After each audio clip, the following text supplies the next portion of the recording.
হচ্ছে মালাই, এই যে, আর এই হচ্ছে খাস্তা, মালাই খাস্তা, ছোট খিদের বড় সমাধান।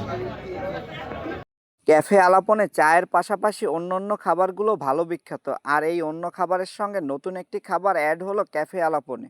আজকের ভিডিওর মাধ্যমে এই খাবারটি খেয়ে দেখব আদৌ কি এই খাবারটি ছোট খিদার বড় সমাধান কিনা।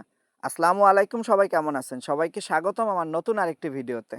এখন যেহেতু প্রতিনিয়ত বৃষ্টি হয়, তাই বাসা থেকে তেমন একটা বের হওয়া হয় না। আমাদের বাসা থেকে বের হয়ে যদি ভালো চা খেতে হয়, তাহলে আমাদেরকে হয় বাগেরহাট, না হলে সাইনবোর্ড যেতে হয়। সাইনবোর্ড চত্বরে রয়েছে আমাদের ফয়সাল ভাইয়ের ক্যাফে আলাপন। আর এই ক্যাফে আলাপনে ফয়সাল ভাই নতুন একটি খাবার অ্যাড করেছে, তা হলো মালাই খাস্তা। আমি যেহেতু রেস্টুরেন্টের খাবার নিয়ে ভিডিও করি, অনেকেই আমাকে কমেন্টে প্রশ্ন করেন খাবারগুলো হোম ডেলিভারির সুবিধা রয়েছে কিনা। এই বাসায় বসে খাবারগুলো নেওয়ার জন্য বাগেরহাটের মধ্যে রয়েছে একটা জনপ্রিয় অ্যাপস, যে অ্যাপসের মাধ্যমে আপনারা চাইলে ঘরে বসে খাবার অর্ডার দিতে পারবেন।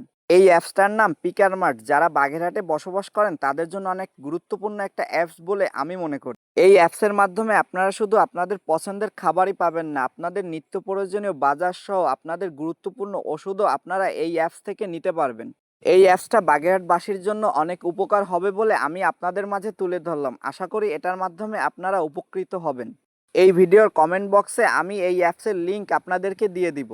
ফয়সাল ভাইয়ের ক্যাফে আলাপন সবাই চিনে, যারা চিনে না তাদের জন্য আমি লোকেশনটা আরেকবার বলে দিচ্ছি। ফয়সাল ভাইয়ের ক্যাফে আলাপনের লোকেশন হলো সাইনবোর্ড চত্বর। আমরা আমাদের জন্য 3টা মালাই খাস্তা অর্ডার দিই, আর এই মালাই খাস্তার দাম ছিল প্রতি প্লেট 50 টাকা করে।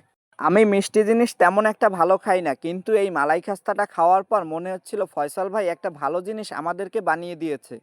ফয়সাল ভাইয়ের কথা অনুযায়ী ছোট খিদার বড় সমাধান হলো এই মালাই খাস্তা। আসলেই তার কথার সঙ্গে সম্পূর্ণভাবে মিল রয়েছে। আপনারা চাইলে একবার হলেও এই মালাই খাস্তা খেয়ে দেখতে পারেন, আসলেই অনেক ভালো একটা খাবার। সবাইকে অসংখ্য ধন্যবাদ ভিডিওটি দেখার জন্য।